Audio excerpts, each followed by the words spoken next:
The coffee had gone cold an hour ago, but I couldn't bring myself to leave my desk to get a fresh cup. That would mean walking past Marcus Weldon's office, and I'd already made that mistake twice today. The bruise on my wrist was hidden beneath the sleeve of my cardigan, 5 small marks where his fingers had gripped too tight when I'd tried to pull away yesterday. He'd been drinking at the office holiday party. His wife had left early with a headache, and I'd been foolish enough to think the crowded room would keep me safe. "Just one drink, Claire," he'd whispered against my ear, his breath hot and sour. "You've been working so hard. Let me show you how much I appreciate you." I'd made excuses, said I needed to go. He'd grabbed my wrist and smiled that charming smile that made juries love him and judges trust him. Marcus Weldon, senior partner at Brennan, Weldon Associates, one of Chicago's most prestigious law firms. 48 years old, married 23 years, 3 children in private schools, and my boss for the past 2 years. If you're enjoying this story so far, don't forget to hit the like button and subscribe. Drop a comment telling me where in the world you're watching from. I love hearing from you. My computer screen blurred as I stared at the resignation letter I'd been drafting for the past 3 hours. 2 years of impeccable service, 2 years of early mornings and late nights, of managing his impossible schedule and cleaning up his mistakes. 2 years of watching him win case after case while I made sure his files were perfect, his clients were happy, his coffee was exactly how he liked it. 2 years. And in the past 6 months, it had all curdled into something ugly. It started small. Comments about my appearance. His hand lingering too long when passing me documents. Standing too close behind my desk, his breath on my neck as he reviewed my work. Then came the text messages at night. The requests to meet for dinner to discuss cases. The way his eyes traveled over my body when he thought I wasn't looking. I'd told myself I was being paranoid, that I was misreading professional friendliness. That a man like Marcus Weldon, with everything to lose, wouldn't be stupid enough to harass his assistant. But then came yesterday. My phone buzzed. Another text from him. "Claire, I need you to stay late tonight. We should discuss your future at the firm. Wear that blue dress I like." My stomach turned. The blue dress.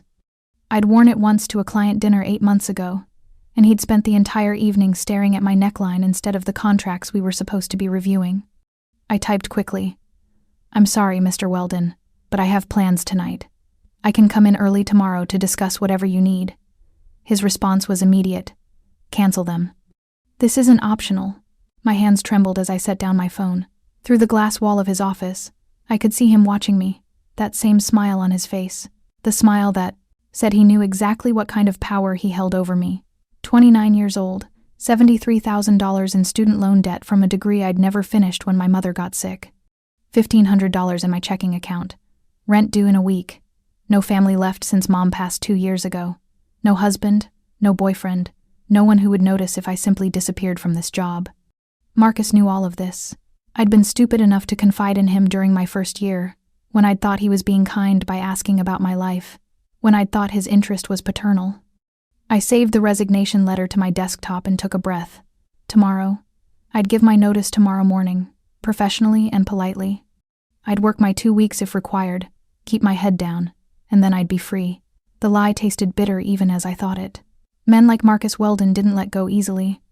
He had connections throughout the city, connections that could make sure I never worked at another firm.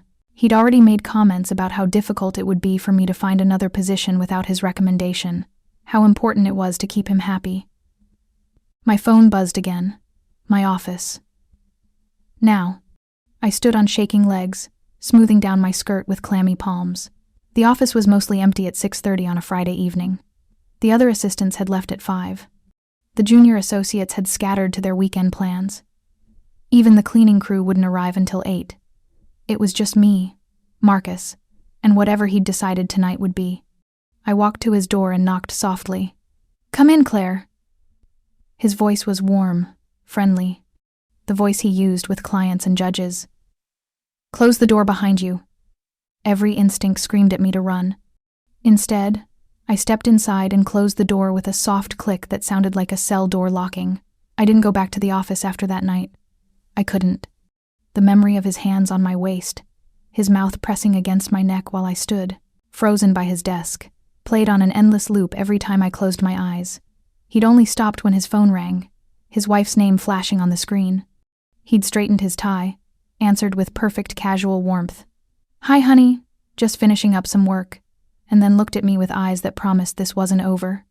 "We'll continue this conversation Monday," he'd said after hanging up. "Have a good weekend, Claire. Think about what I said, about your future here." I'd grabbed my purse and coat and left without a word. Now it was Saturday night, and I was sitting in a restaurant I couldn't afford, trying to make a single glass of wine last through dinner, while my best friend Rachel tried to convince me to go to the police. "He assaulted you, Claire." Rachel's voice was low but intense across the white tablecloth. "That's not just harassment. It's my word against his." I cut her off, keeping my own voice quiet. Giordano's was packed on a Saturday night. Every table, filled with couples and families, the scent of garlic and tomato sauce thick in the air. Marcus Weldon has friends everywhere. The police, the judges, half the city council. Who's going to believe me? People believe women now, Rachel insisted.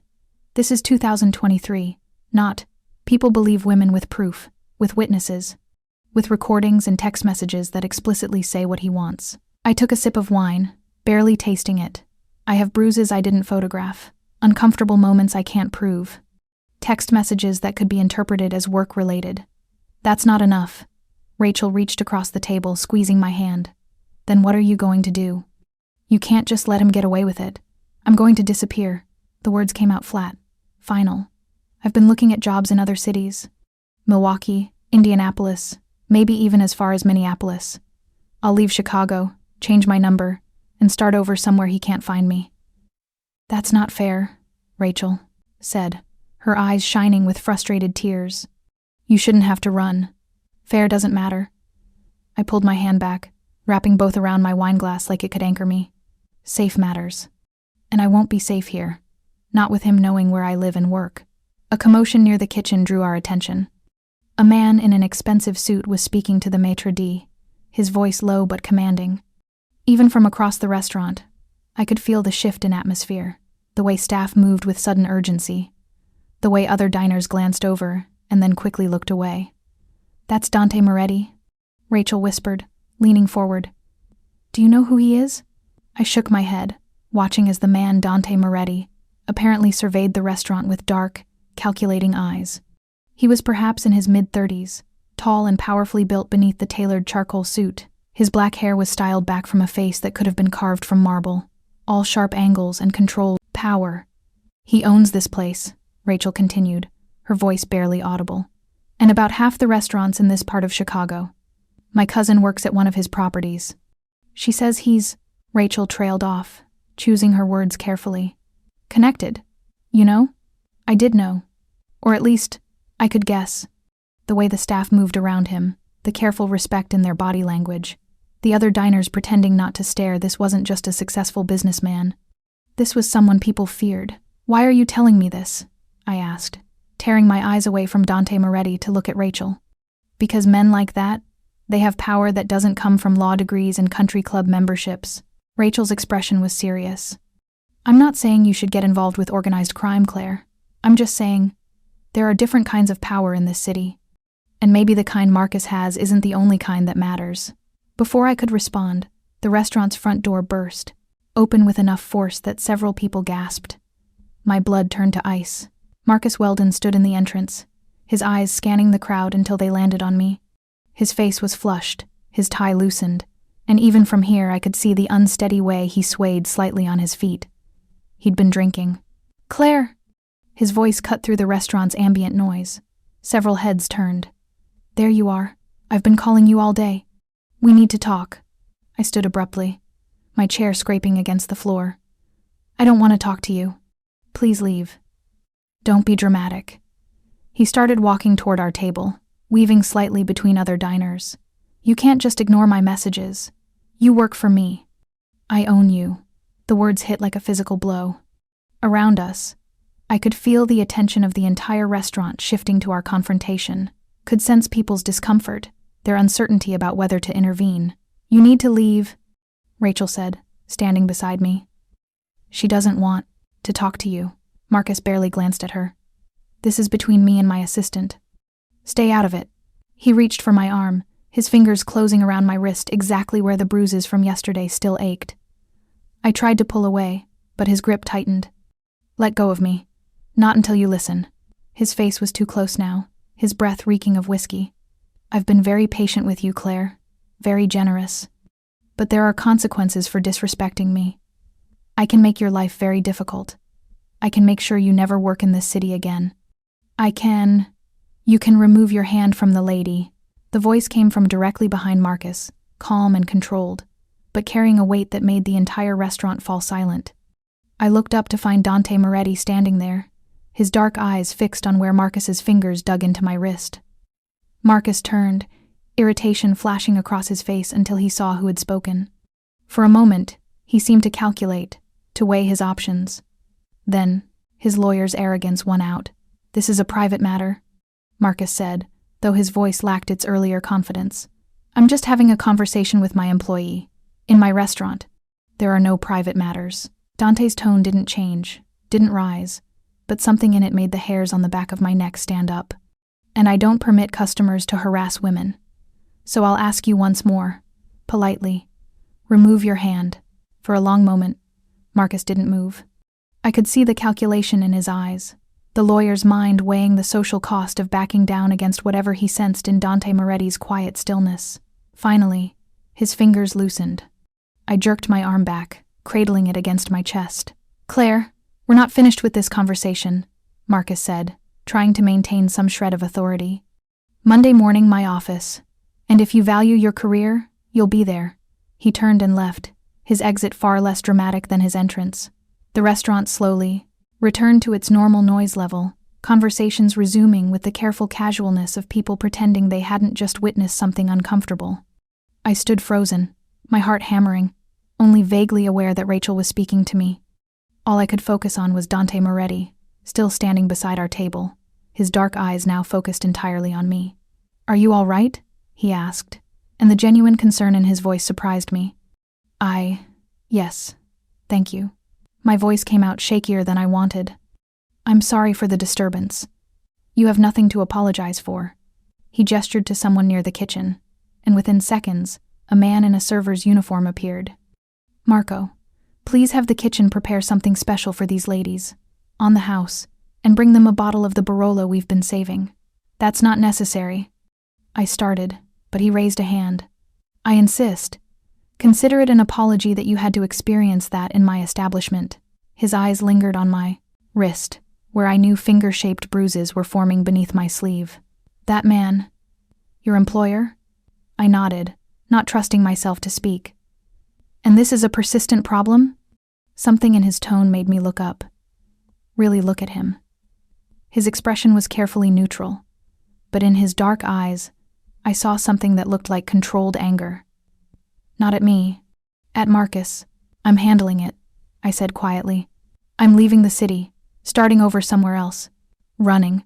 He said it as a statement, not a question.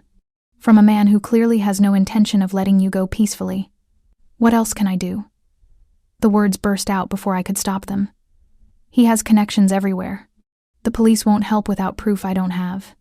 If I stay, he'll destroy my reputation, make sure I can't work, and..."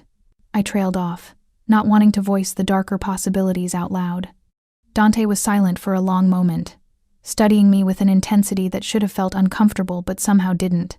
Finally, he reached into his jacket and pulled out a business card, simple and elegant, with just a name and phone number embossed in black. "If you change your mind about running," he said, placing the card on the table between us, "call me. I may have a solution to your problem." Before I could ask what he meant, he nodded politely and walked away, disappearing into the back of the restaurant as smoothly as he'd appeared. I stared at the card, my mind reeling. Rachel picked it up, examining it with wide eyes. "Claire," she whispered, "I think Dante Moretti just offered to help you." "I don't understand," I said, sinking back into my chair. "Why would he care? He doesn't even know me." Rachel set the card down carefully, like it might explode. "Men like him, they have their own code. And they don't like seeing women threatened in their territory." She paused. "The question is, would accepting his help be jumping from the frying pan into the fire?" I picked up the card, feeling the expensive weight of the paper between my fingers. On one side, just his name, Dante Moretti. On the other, a single phone number. "I don't know," I admitted. But at least it's a different kind of fire. I didn't call the number. Not that night, not Sunday, not Monday morning when I woke at dawn after barely sleeping, my stomach in knots at the thought of facing Marcus Weldon again. Instead, I got dressed in my most professional suit, navy blue, with a high-necked blouse that covered the bruises, and went to the office with my resignation letter printed and ready in my bag. I would hand it to Marcus personally, work whatever notice period he demanded, and then I would leave Chicago as quickly as I could arrange it. That was the plan. The office was quiet when I arrived at 7:30, the way I preferred it. I could get through my morning tasks without running into Marcus, could prepare myself mentally for the conversation I needed to have. I settled at my desk, went through emails mechanically, and tried not to think about Dante Moretti's card, which I'd tucked into my wallet despite telling Rachel I wouldn't use it. Marcus arrived at 9, breezing past my desk with barely a glance. "Morning, Claire. My office in 10 minutes. We need to discuss your little performance Saturday night." My hands stilled on my keyboard. 10 minutes. I could do this. I pulled up the resignation letter on my screen, hit print, and watched the paper emerge from the printer with a detached sense of finality. This was it. 2 years of my life, about to end in a single conversation. When 10 minutes had passed, I walked to his door with the letter in a folder, my purse over my shoulder just in case. I knocked twice. "Come in." Marcus sat behind his massive mahogany desk, his chair turned to face the windows overlooking Chicago's downtown. He didn't turn around when I entered. "Close the door, Claire." I left it open. I prefer to keep it open, for professional conversations. Now he turned, and the expression on his face made my blood run cold. It wasn't anger. It was something worse, a calm, calculated certainty that he held all the power here. I said, "Close the door." "Mr. Weldon, I'm here to give you this." I held out the folder, my hand steady despite the fear coursing through me. "It's my resignation letter. I'm giving 2 weeks' notice, effective immediately." He stood slowly, ignoring the folder. "You're not quitting, Claire. I am. I've already made the decision. Let me be very clear about something." He walked around the desk, each step deliberate. I forced myself to hold my ground. "If you quit, I will make sure you never work as a legal assistant in this state again. I will tell every firm in Chicago, in Illinois, in the Midwest, that you stole from clients. That you're unstable. That you sexually propositioned me and became vindictive when I rejected you." The threat hung in the air between us, and I saw the truth in his eyes. He would do it. He would destroy me just because he could, just because I dared to say no. "That's defamation," I said, my voice shaking now. "I could sue you. With what lawyer? What money?" He smiled, and it was the ugliest thing I'd ever seen. "You have nothing, Claire. No family, no resources, no one who would take your case against me. You are completely alone, so here's what's going to happen. You're going to tear up that letter. You're going to continue working for me. And you're going to be very, very grateful for the opportunities I give you." He reached out, his hand moving toward my face. I slapped the folder against his chest and walked out. My hands were shaking so badly I could barely grab my personal items from my desk, a photo of my mother, a coffee mug, a small succulent that had somehow survived 2 years under fluorescent lights. I shoved them in my purse and headed for the elevator. "Claire!" Marcus's voice echoed through the office. Other people were arriving now, early associates and staff staring as I rushed past. "If you leave now, don't bother coming back. I'll have security escort you out. I'll call the police and tell them you stole firm property." The elevator doors closed on his threats.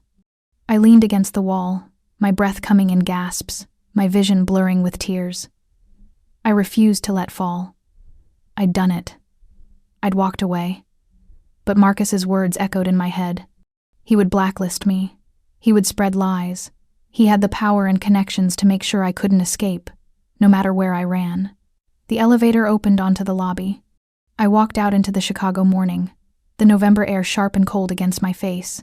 People rushed past on their way to work, oblivious to the fact that my entire life had just imploded. My phone buzzed. A text from an unknown number. "Your resignation has been processed. Your final paycheck will be mailed. Do not return to the premises or I will have you arrested for trespassing. M.W." He'd beaten me to it. Somehow, in the 2 minutes it took me to reach the lobby, he'd already fired me. already started his campaign to destroy me. I stood on the sidewalk, my meager possessions in my purse, no job, barely any savings, and a powerful man determined to ruin me. Rachel was at work. I had no family. My apartment lease ended in 3 weeks, and I'd need every penny just to afford a deposit somewhere else. If I could even find a landlord who would rent to me once Marcus started making calls. I pulled out my wallet with trembling fingers and found the business card. Simple, elegant, heavy paper stock, just a name and a number. If you change your mind about running, call me. I may have a solution to your problem. I had nothing to lose. No job to protect, no reputation left to salvage. Marcus had made sure of that.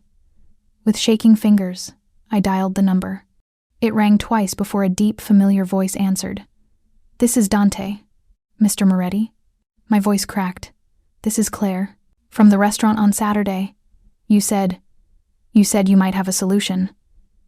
There was a pause then. "Where are you right now?" "Downtown, near the Brennan building." "Stay where you are. I'm sending a car." 5 minutes. Wait, 5 minutes, Claire. Don't move. The line went dead. I stood on the sidewalk, clutching my phone, my purse with all my worldly possessions from the office, and Dante Moretti's business card. The city moved around me, indifferent to my crisis. Indifferent to the fact that I'd just put myself in the hands of a man Rachel had described as connected. A man who was probably as dangerous as Marcus, just in different ways. But Marcus's danger came with humiliation and helplessness. Maybe Dante's came with something else, something like protection.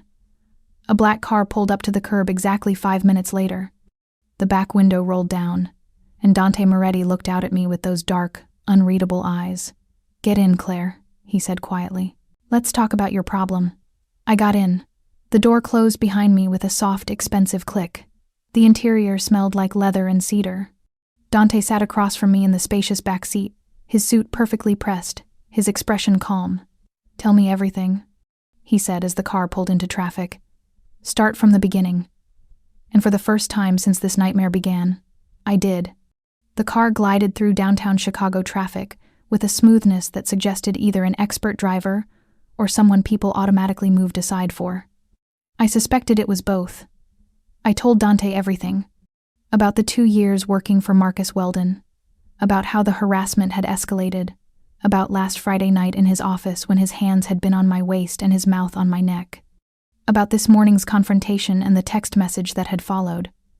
I showed him the bruises on my wrist, now deepening to purple and yellow. I showed him the threatening text. I even admitted the pathetic state of my finances, the student loans, the lack of family or resources. Through it all, Dante listened without interrupting, his dark eyes fixed on my face with an intensity that should have made me uncomfortable but somehow didn't.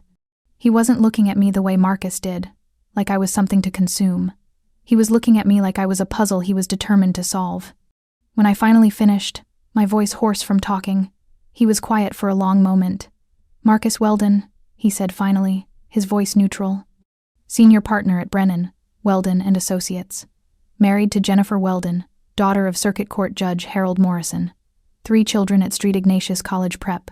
Member of the Chicago Bar Association, the Union League Club, and the Board of Directors for Northwestern Memorial Hospital." I stared at him. I make it my business to know who holds power in this city." He pulled out his phone, typed something, then showed me the screen. It was a photo. From a charity gala, Marcus in a tuxedo shaking hands with the mayor. He's well connected. Political contributions, judge's daughter for a wife, reputation as one of the best litigators in the city. If you'd gone to the police, you're right, they wouldn't have helped you. Not without overwhelming evidence, and even then he has friends who could make it go away. I finished quietly. Yes. Dante set his phone aside. Men like Marcus Weldon operate with impunity because the system protects them. The right connections, the right donations, the right last name. It creates a kind of armor that's very difficult to penetrate through legal channels. My heart sank. "So you're saying I'm right to run? That there's nothing anyone can do?" I said it's difficult to penetrate through legal channels. Something shifted in his expression. A coldness that made me shiver despite the car's warmth. I didn't say there was nothing to be done. The car pulled up to a building I didn't recognize.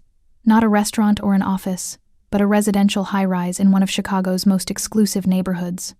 The driver, a massive man with a scar along his jaw, opened Dante's door first, then mine.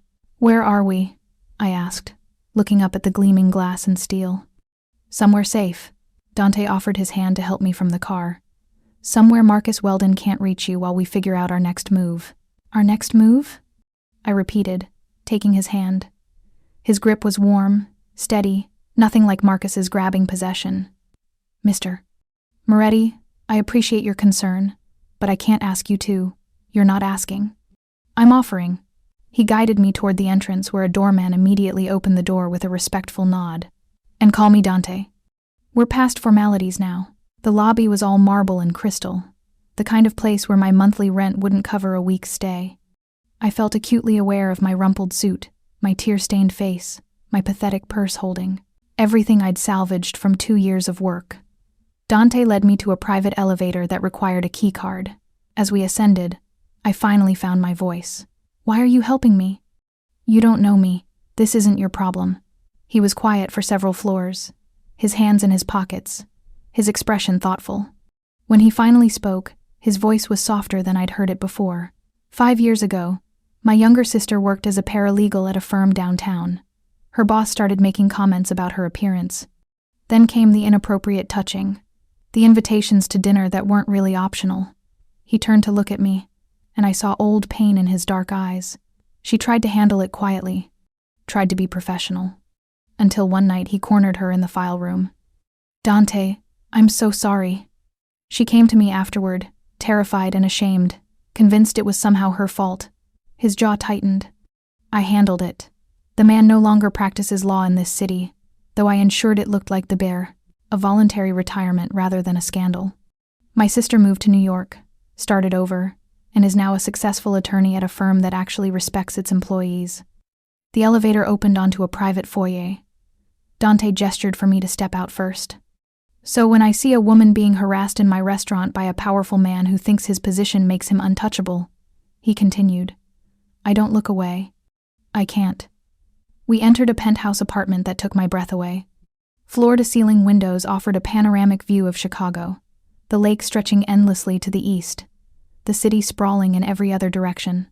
The interior was modern but warm, all clean lines and comfortable furniture that managed to look both expensive and lived in. "This is your home?" I asked, taking in the space. "One of them." He shrugged off his suit jacket, draping it over a chair. Underneath, his white shirt was crisp, tailored perfectly to his broad shoulders. "I maintain several properties. This one is the most secure. Please, sit. Would you like coffee? Something stronger?" "Coffee," I said automatically, then caught myself. "Actually, I should go. I need to figure out where I'm staying tonight, and I need to start job hunting. And, Claire," he said my name firmly but not unkindly, "sit down. We need to talk about what happens next, and you're not going to think clearly when you're in survival mode." He was right. I could feel the adrenaline starting to crash, exhaustion pulling at me like a weight. I sank onto a charcoal gray sofa that was probably worth more than my entire apartment's furnishings. Dante disappeared into the kitchen, and I heard the sound of an espresso machine, professional grade from the sound of it. He returned a few minutes later with 2 cups of coffee that smelled incredible and a plate of biscotti I suspected he hadn't bought from a grocery store. "Eat," he said, setting the plate in front of me. "You're shaking." I was. I wrapped my hands around the warm cup and took a sip. It was perfect, rich and smooth with just a hint of sweetness, nothing like the burnt office coffee I'd been subsisting on. "Thank you," I said quietly. "For the coffee. For listening. For..." I gestured vaguely at the apartment. "All of this. But I can't stay here. I can't accept this kind of help from someone I barely know." "What's your alternative?" He sat in the chair across from me, his posture relaxed, but his eyes sharp. "You said yourself you have $1,500 and nowhere to go. Your former boss has already sent that text, which means he's likely already started making calls. By tomorrow, every law firm in Chicago will have heard some version of events that paints you as the problem." The coffee turned bitter in my mouth because he was absolutely right. "I'll leave the city," I said. "Milwaukee, Indianapolis, somewhere far enough away that his influence doesn't reach." "And how will you pay for that?" Dante asked. "First and last, month's rent, security deposit, moving expenses, living costs, while you search for work? Even if you find a job, what will you use for references? How will you explain leaving a prestigious position after only 2 years, with no notice? Each question was another brick in the wall of my hopeless situation. I set down the coffee cup before my trembling hands could spill it. I don't know, I admitted, hating how defeated I sounded. But I can't just accept charity from a stranger, especially when… I trailed off, not sure how to finish. Especially when I'm who I am, Dante finished for me. Your friend Rachel told you about me, I assume. That I'm connected. That I operate outside the law in certain ways. I met his eyes. Are you? Yes. No hesitation, no sugarcoating. My family has been in Chicago for 4 generations. We own legitimate businesses, restaurants, construction, real estate, but we also have other interests, things that aren't discussed in polite company. The Mafia, I said bluntly. A slight smile touched his lips. That term is outdated and somewhat melodramatic, but essentially accurate. My grandfather came from Sicily and built an organization that still operates today, though much has changed. I've spent the past 5 years trying to legitimize as much as possible, but old ties remain. And you're telling me this because you deserve to know exactly who you're dealing with before you make any decisions. He leaned forward, his elbows on his knees, his expression serious. I'm not a good man, Claire. I've done things, ordered things, that would horrify most people. But I don't hurt women. I don't tolerate men who do. And I don't make promises I can't keep. What promise are you making? My voice came out as barely a whisper. I'm promising that if you accept my help, Marcus Weldon will never touch you again. He'll never threaten you, never spread lies about you, never interfere with your career or your life. You'll be under my protection, and everyone in this city will know it. And what would that cost me? I had to ask, had to know what he'd expect in return. Dante held my gaze. Your time, your presence. You would work for me legitimately, as an assistant managing my business operations. The job is real, the salary is competitive, and the work is actual work, not. He paused, seeming to choose his words carefully. Not what Marcus wanted from you. That's all? I couldn't keep the skepticism from my voice. You'd protect me from a powerful attorney, give me a job, and expect nothing else? I'd expect loyalty, he said. And discretion. What you see and hear while working for me stays confidential. Beyond that, your personal life is your own. It was too good to be true. There had to be a catch, some hidden price I'd discover too late. What about when Marcus doesn't back down? I asked. Men like him don't respond well to being told no. If he pushes back, if he tries to, then he'll learn that some battles aren't worth fighting. The coldness was back in Dante's voice, a reminder that the man offering me coffee and protection was also someone people feared. Marcus Weldon is powerful within the legal system, but that system isn't the only kind of power in Chicago. He'll understand that quickly enough.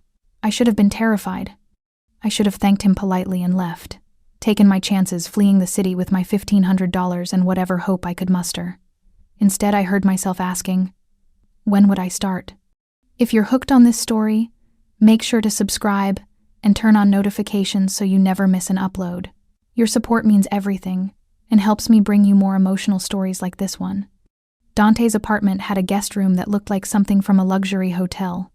King-size bed with crisp white linens, an ensuite bathroom with a rainfall shower, and a walk-in closet that was currently empty except for a plush robe hanging on a hook.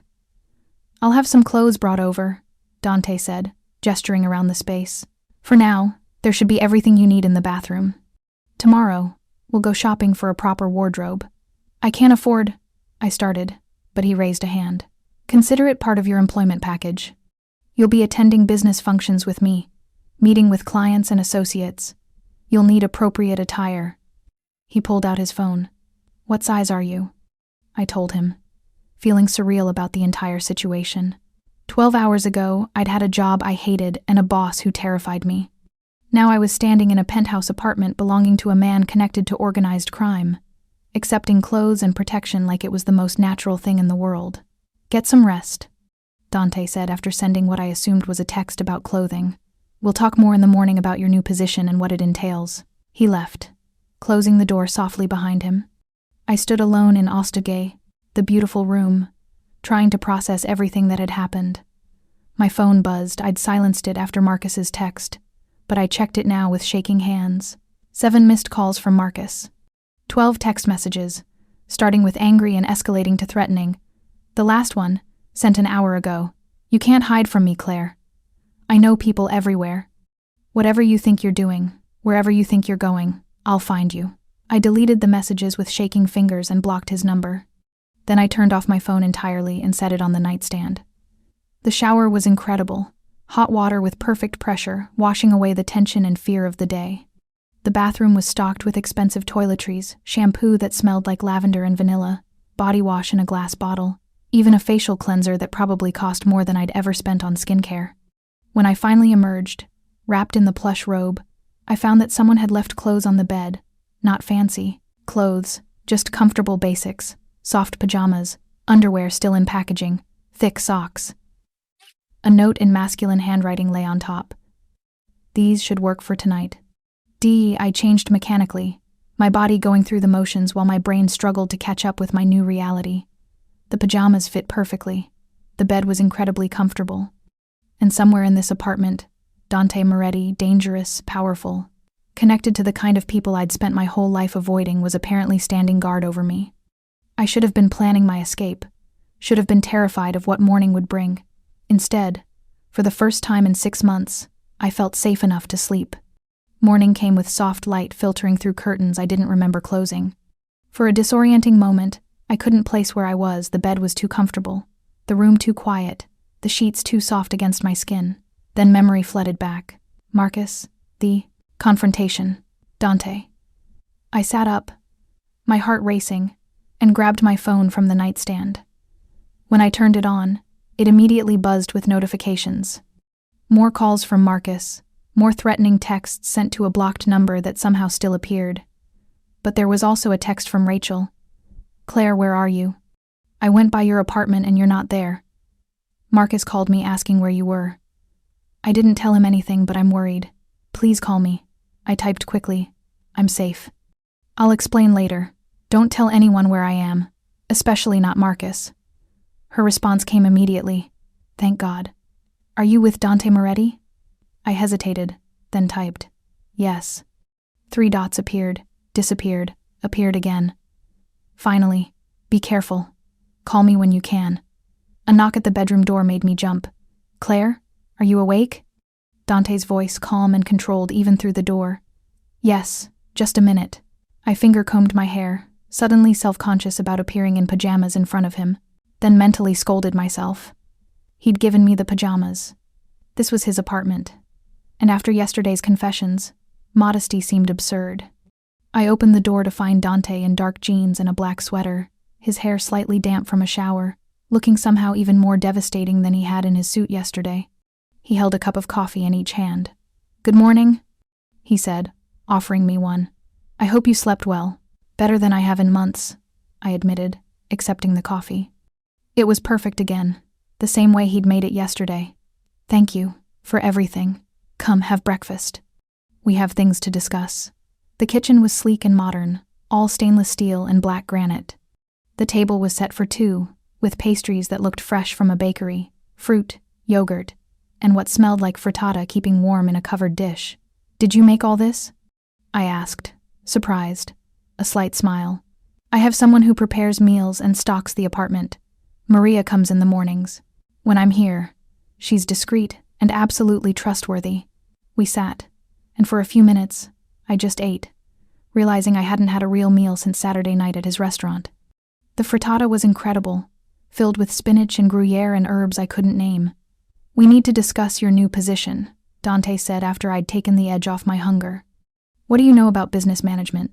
I scheduled appointments, managed files, handled correspondence, coordinated with clients. I listed.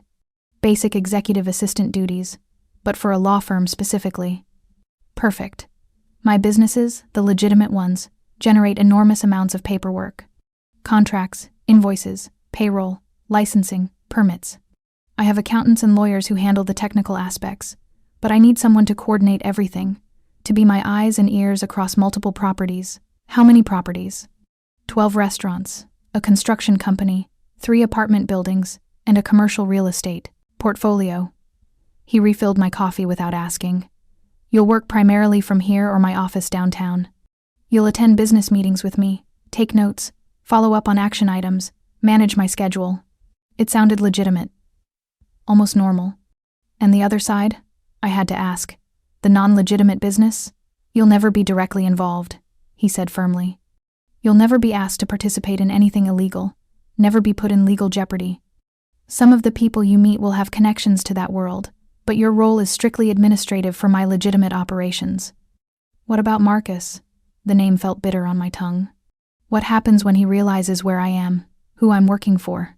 Dante's expression hardened. He's about to receive a very clear message about boundaries. By the end of today, Marcus Weldon will understand that you are under my protection, and that any further harassment will have consequences he won't enjoy. You're not going to hurt him. It came out as half statement, half plea. I'm not going to touch him, Dante assured me. But there are many ways to communicate consequences without violence. Trust me, Claire. This is what I'm good at. Before I could ask what he meant, his phone rang. He glanced at the screen, his jaw tightening slightly. Excuse me, I need to take this. He stood, walking toward the windows. Yes? I couldn't hear the other end of the conversation, but I watched Dante's body language shift, shoulders tensing, his free hand curling into a fist at his side. When? A pause. And you're certain it was him? Another pause, longer this time. No retaliation yet. I want to know everything, where he went, who he talked to, every call he made. He listened for a moment. Good. Keep watching. And Marco? Make sure he knows he's being watched. I want him looking over his shoulder. He ended the call and stood at the window for a long moment, his back to me, before turning around. His expression was carefully controlled, but I could see the anger simmering beneath. What happened? I asked, setting down my coffee. Marcus Weldon went to your apartment last night. When you didn't answer, he convinced the building manager to let him in, claiming he was your employer and was concerned for your welfare. My blood ran cold. He was in my apartment? My people saw him enter and followed him when he left. He took some things, photos, paperwork, your laptop. He stole from me? Outrage cut through the fear. That's breaking and entering. That's theft, which you can't report without revealing where you are and why you left. Dante crossed back to the table, his movements controlled but radiating tension. He's looking for leverage, information about where you might have gone. The laptop worries me. Did you keep anything on it? Emails, documents, anything he could use? I thought frantically. Just personal things. My resume, some job applications I'd started drafting, emails with Rachel. I trailed off, realization dawning. He's looking for any contact I have. Anyone I might have gone to. Exactly. Dante pulled out his phone again. I'm going to have my IT specialist retrieve your data and wipe the laptop remotely. Can you give me your email password? I hesitated only a second before telling him. He typed rapidly, sent a message, then set the phone aside. This changes our timeline, he said. I was going to handle Marcus more subtly, but he's escalated. Breaking into your apartment, stealing your property, he's not going to stop. We need to send a stronger message. What kind of message? Dante studied me for a moment, seeming to weigh how much to tell me. Marcus Weldon's position relies on reputation. His success comes from being seen as powerful, untouchable, the kind of man who always wins. What if that reputation suddenly became questionable? I don't understand. He has powerful friends, yes, but powerful friends have a tendency to distance themselves from scandal. And Marcus has secrets, Claire. Everyone does. The question is whether those secrets become public knowledge. Understanding dawned slowly. You're going to blackmail him. I prefer to think of it as mutually assured discretion. Dante's smile was cold. Marcus has been harassing female employees for years, not just you. There are settlements, sealed court documents, NDAs, things his father-in-law and his powerful friends have helped bury. What if those documents suddenly became unsealed? What if journalists started asking questions? Can you do that? I asked. Access sealed documents? I can do a great many things, Claire. The question is whether you're comfortable with me doing them on your behalf. I should have said no. should have drawn a moral line, insisted there had to be another way. But I thought of Marcus's hands on me, his breath on my neck, his absolute certainty that he could do whatever he wanted without consequences. I thought of his text, messages, his threats, his breaking into my apartment. "I'm comfortable with it," I said quietly. "As long as you're not hurting anyone." "No violence," Dante promised. "Just information and consequences. Sometimes that's more effective than physical force." His phone buzzed with a text. He glanced at it, and something like satisfaction crossed his face. "Your laptop has been accessed and wiped." He'll find nothing useful on it now. He set the phone down. "How do you feel about getting out of the apartment for a while? We should go to my office, let you see where you'll be working. And we need to get you that wardrobe we discussed." The change of subject was jarring, but I went with it. "I should probably call Rachel. Let her know I'm okay." "Of course. But Claire?" He waited until I met his eyes. "Be careful what you tell her. I trust that you trust her, but information can spread in unexpected ways. The fewer people who know details about where you are and what you're doing, the safer everyone is." It was a reminder, gentle but firm, that I'd stepped into a different world now, one with different rules, where trust was currency and information was power. "I understand," I said, and I did. Maybe that should have frightened me more than it did. Dante's office was in a building he owned in the Loop, the top floor of a sleek high-rise with views that rivaled the apartment. The space was split between a legitimate business operation, his assistant's desk, a conference room, filing cabinets, and his personal office, which looked like it belonged to a Fortune 500 CEO. "This is where you'll work most days," he said, gesturing to a desk outside his office. It was currently empty, waiting for an occupant. "The computer is already set up with access to all the systems you'll need. My previous assistant left to have a baby and decided not to return, so the timing works out well." "Previous assistant," I repeated. "Was she? I mean, did you have an inappropriate relationship with her?" Dante finished, a hint of amusement in his voice. "No, Claire. Maria worked for me for 8 years, is happily married to a construction foreman who works for my company and sends me photos of her daughter every week. I don't sleep with my employees." The bluntness of the statement made me blush. I wasn't suggesting, "Yes, you were. And it's a fair question given your recent experiences." He gestured for me to sit at the desk. "Let me be very clear about something. What Marcus did to you, what he tried to do, is not normal workplace behavior. It's not something you should expect or tolerate from any employer, including me. You work for me, I pay you, and that's the extent of our professional relationship. Anything else would only happen if you wanted it to, which I'm not suggesting you ever would or should." His directness was refreshing after months of Marcus's manipulative innuendo. "Thank you for saying that. I'm saying it because it's true, and because you need to hear it from someone in a position of power over you." He pulled out a folder from a desk drawer. "This is your employment contract. Read it carefully. It outlines your salary, which I think you'll find generous, your benefits, your job duties, and most importantly, a clause that states clearly that your employment is not contingent on any personal relationship with me. If I make you uncomfortable in any way, you can leave with 3 months severance, no questions asked." I took the contract, scanning the first page. The salary made my eyes widen. "This is more than I made at the firm. You're worth it, and you'll earn it. This isn't a favor, Claire. I genuinely need someone with your skills and discretion." He moved toward his own office. "Take your time reading that. I have some calls to make." He disappeared into his office, closing the door partway. I heard him speaking in Italian, his voice low and controlled, discussing something I couldn't understand, even if I spoke the language. I focused on the contract, reading every word carefully. It was exactly what he'd described: generous salary, full benefits, clear job duties that were entirely legitimate, and that remarkable clause about being able to leave if he made me uncomfortable. I'd never seen anything like it in a contract before. At the bottom, a place for my signature. A choice. I could sign it, commit to this new world, accept protection from a dangerous man who so far had shown me nothing but respect and consideration. Or I could refuse, take my chances with Marcus's threats and my dwindling savings, hope that running far enough would be enough. It wasn't really a choice at all. I signed. When Dante emerged from his office 20 minutes later, I had the signed contract waiting for him. He picked it up, examined my signature, and nodded with what looked like satisfaction. "Welcome to the organization, Claire." He extended his hand formally. "I'm glad to have you on my down team."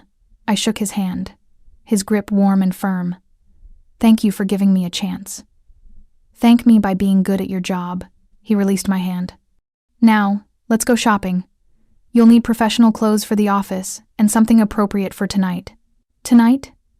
"There's a function at the Drake Hotel. A charity event that several of my business associates will be attending.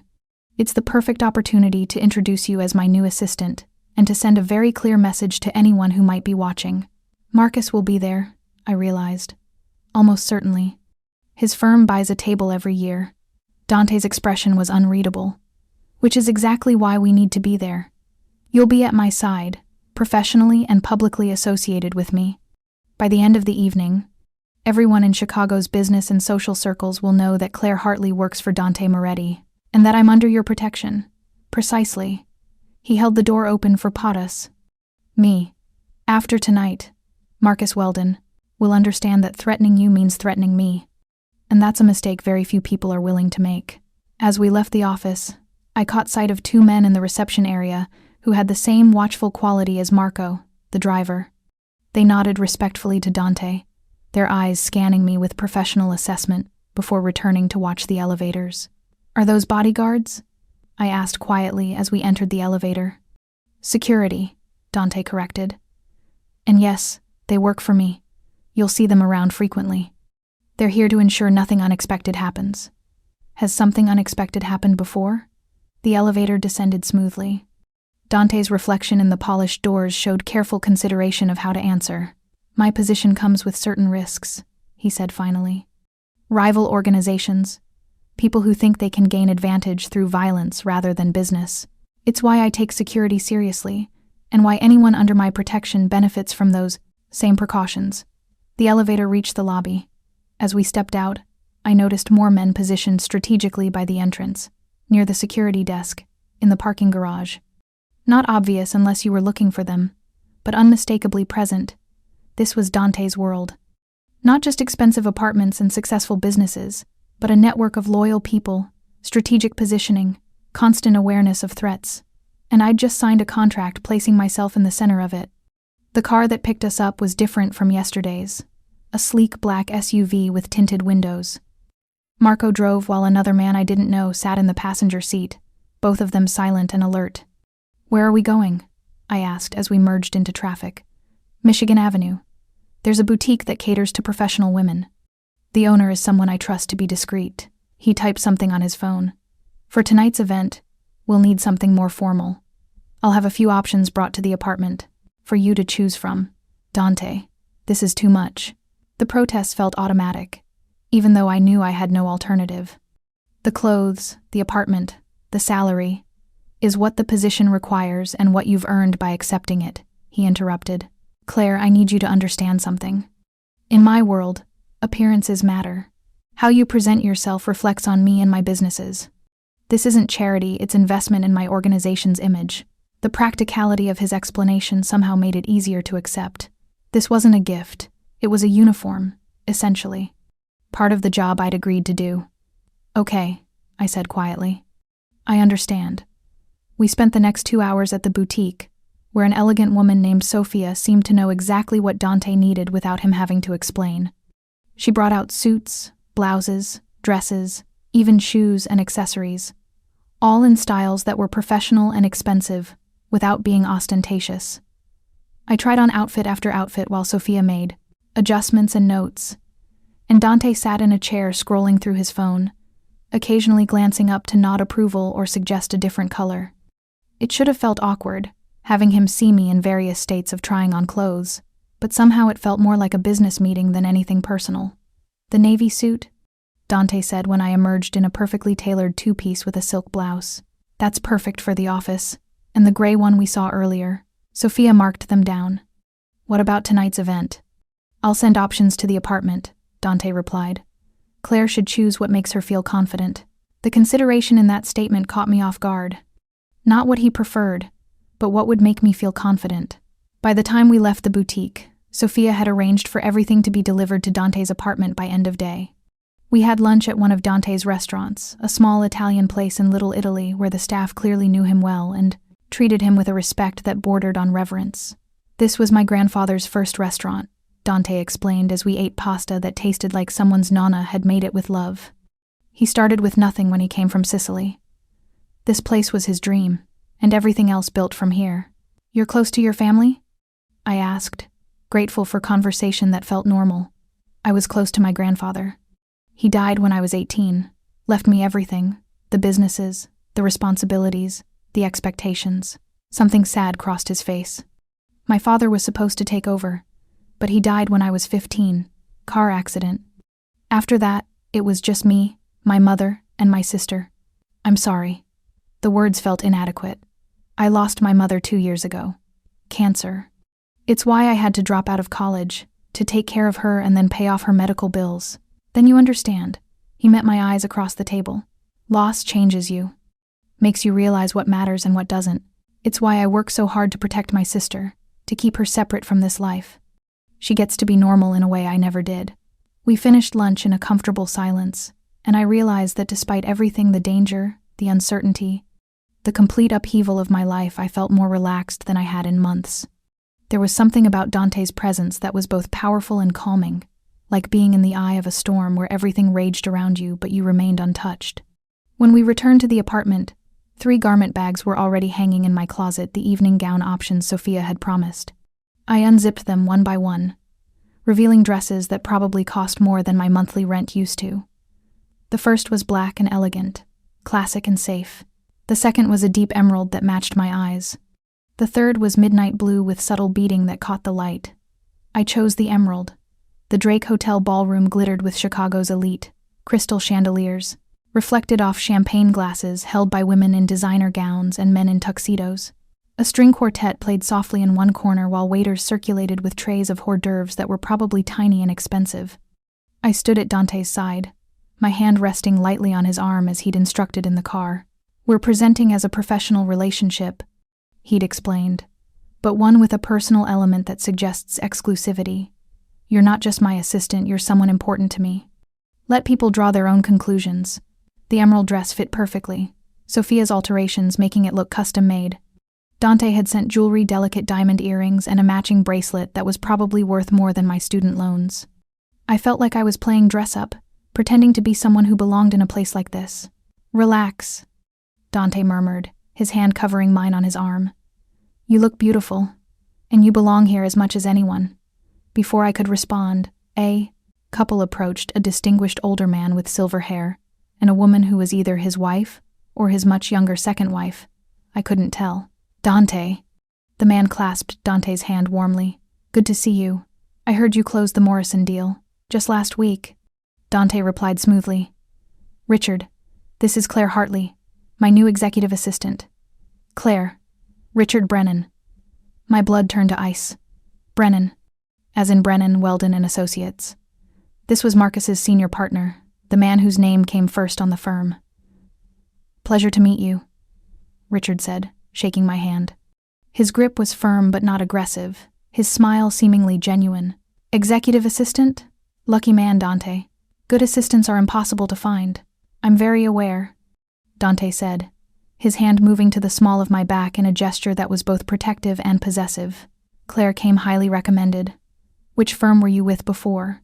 Richard asked, and I could see the calculation in his eyes, the professional habit of cataloging information.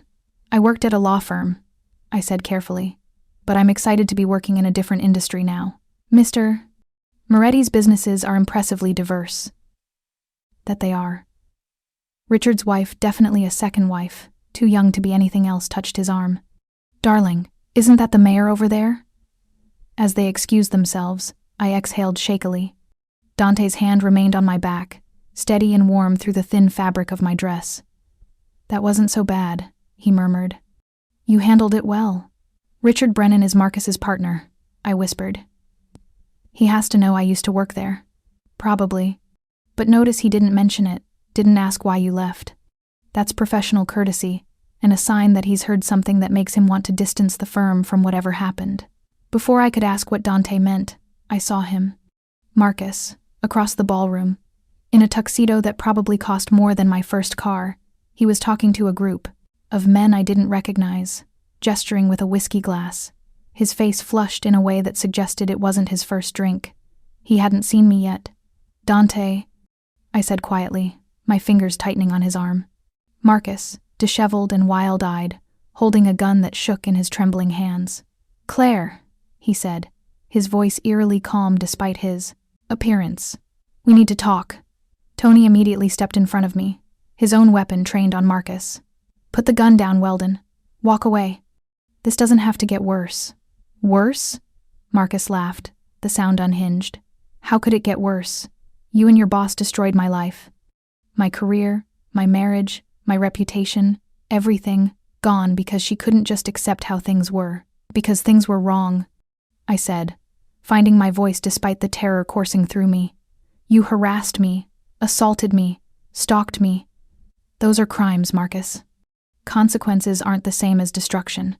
You belong to me." His voice rose, the gun wavering. "I chose you, elevated you, gave you opportunities. You were supposed to be grateful. I was your employee, not your property." I stepped to the side so I could see him around Tony's protective stance. I said no. "That should have been enough." "No one says no to me," Marcus snarled. "No one. But you did, and then you ran to him, to that criminal, and you let him destroy everything I built. Well, if I can't have my life back, you don't get to have yours." The gun steadied, pointing directly at me. Tony moved fast, shoving me backward into the wall while raising his own weapon, but Marcus was already squeezing the trigger. The shot was deafening in the enclosed stairwell, but the bullet didn't hit me. Tony had taken it, his body jerking as blood bloomed across his shoulder. He stayed upright through sheer will, his gun still trained on Marcus. "Boss!" Tony shouted, his voice strained. "Stairwell, south side!" Footsteps thundered above us. Marcus's eyes went wild, calculating whether he had time for another shot. He was raising the gun again when Dante appeared at the landing above, his own weapon drawn.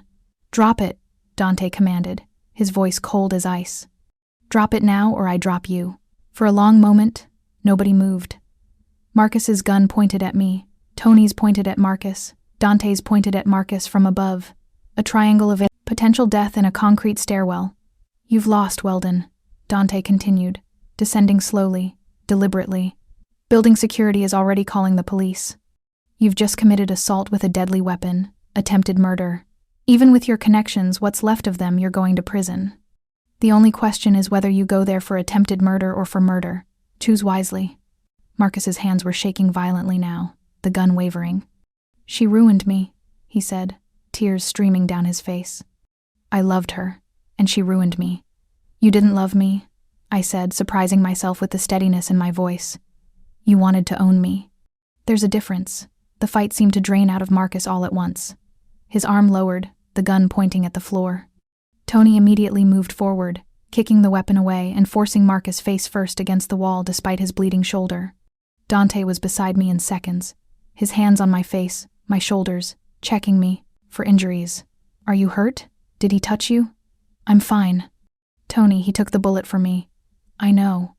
Dante pulled me into his arms, holding me so tightly I could barely breathe. "I know." "God, Claire," when I heard the shot. Sirens wailed in the distance, growing closer. Marco appeared with more of Dante's men, taking custody of Marcus while attending to Tony's shoulder. The stairwell filled with people, noise, controlled chaos. Through it all, Dante held me, his heart hammering against my cheek where my head rested on his chest. "It's over," he murmured into my hair. "It's finally over. The aftermath took hours.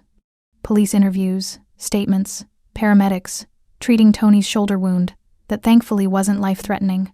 Marcus was arrested and taken away, this time without bail being an option. Attempted murder while out on bail for assault meant he'd be held pending trial. Dawn was breaking by the time Dante and I returned to his apartment, the penthouse, not the safe house. We'd both given statements. We'd both been cleared of any wrongdoing. And according to the detective who'd taken my statement, Marcus had finally confessed to everything: the harassment, the break-in, the emails, tonight's attack. "He'll plead insanity," the detective had said. "Probably end up in a psychiatric facility rather than prison. But either way, He won't be bothering you again. Now, sitting on Dante's couch with coffee, neither of us was drinking. The reality of what had happened began to sink in. Tony could have died, I said quietly. Because of me. Tony did his job, Dante corrected. A job he chose, knowing the risks. He's proud of what he did, Claire. I spoke to him at the hospital. His biggest concern was whether you were all right. I want to visit him. Thank him properly. We will. Tomorrow, after you've rested. Dante set down his coffee cup. Claire, I need to apologize. I looked at him in surprise. For what? For underestimating how dangerous Marcus had become. I thought the show of force at the gala, his arrest, the professional consequences, I thought it would be enough to make him back down. I didn't anticipate that destroying his life would make him decide he had nothing left to lose. His jaw tightened. I should have kept you safer. You did keep me safe, I insisted. You had security on me constantly. You moved me to a safe house.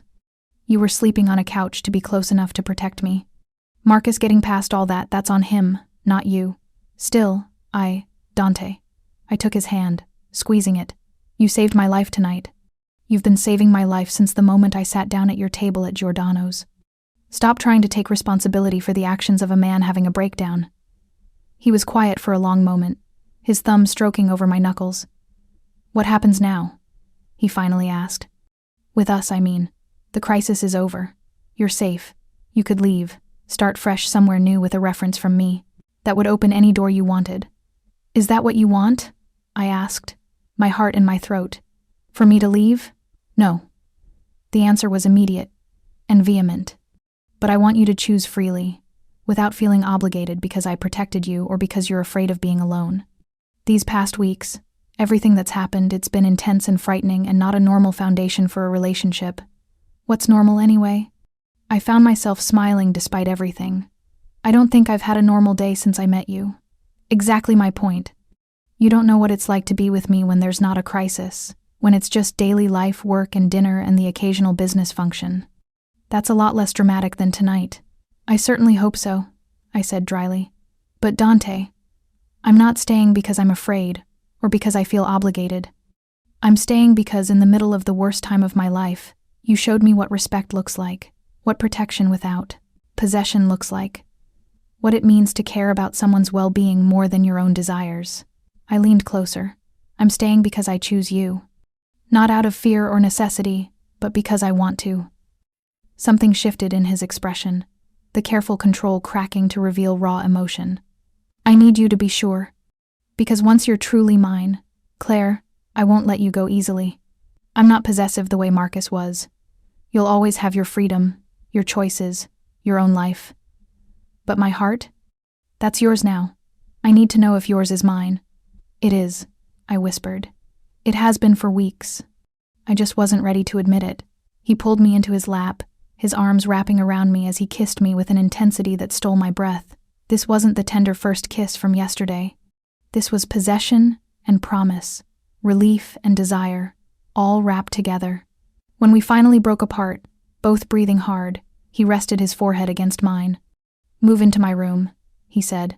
Not the guest room. My room, my bed, my life. Properly. Okay, I breathed. Yes. And tomorrow, we'll start fresh. No more crises, no more drama. Just us, figuring out how to be together when the world isn't falling apart. I smiled. That sounds perfect. 6 months later, I stood in Dante's office, our office now. My desk permanently positioned outside his door, reviewing the quarterly reports for all 12 restaurants. The business had expanded. We'd just acquired a 13th property, and I was coordinating the renovation and grand opening. My phone buzzed with a text from Rachel. Lunch this weekend? I want to hear all about the charity gala. And by all about, I mean what you wore, and whether you finally told your mother about Dante.